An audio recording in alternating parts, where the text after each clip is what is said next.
कितनी सीटों पे लड़े थे आप? 105 सीटों पर लड़े थे और मैं ईटीवी पे डिबेट पे था और लखनऊ पूर्वी से कांग्रेस के प्रत्याशी थे अनुराग सिंह भदौरिया जी, और वो समाजवादी, और हम कांग्रेस के प्रवक्ता के रूप में गए थे और वो चुनाव लड़ रहे थे। चुनाव के समय कांग्रेस कैंडिडेट थे, वो सपा के प्रवक्ता के रूप में आए थे। मैं इतना इम्बरस, उस समय राज बब्बर जी अध्यक्ष थे, तो मैं जा करके उनसे कहा ये कैसा स्थिति है कि उस समय जो 105 सीटें लड़े थे उसमें करीब 10-12 सीटें वो समाजवादी पार्टी। तो वहाँ पे एक स्लोगन था 27 साल बेहाल, यानी 27 साल में समाजवादी मुलायम सिंह की भी हुकूमत थी, फिर अखिलेश यादव 2012 से 2017 तक मुख्यमंत्री रहे, मायावती की रही, ये सबको आपने कंडम किया, फिर उन्हीं साथ आपने गठबंधन किया, इसकी वजह से भी ड्रॉबैक रहा ना आपका। किसके साथ कंडम किया? 27 साल बेहाल का नारा दिया आपने, उसका गठबंधन समाजवादी से कर लिया आपने। नहीं, निश्चित तौर पे उस समय की जो परिस्थिति थी, हम समझते हैं कि गठबंधन जो हुआ था वो हमारे हाईकमान ने निर्णय गलत था। निर्णय गलत नहीं था, हम हाईकमान कौन होते हैं हाईकमान के निर्णय गलत कहलाने का। तो सच्चाई ये थी कि जो बार बार उत्तर प्रदेश में ये बात आती है कि भारतीय जनता पार्टी के जिस तरीके से अलोकतांत्रिक, जिस तरीके से संविधान विरोधी उनका रुख है, हिटलरशाही उनका रुख है, उससे कैसे निजात दिलाया जाए, इसके लिए गठबंधन किया गया था।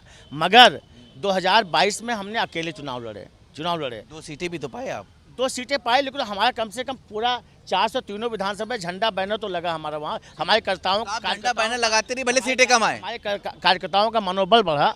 नहीं, जब तक देखिए 89 से उत्तर प्रदेश में कांग्रेस की सरकार नहीं है।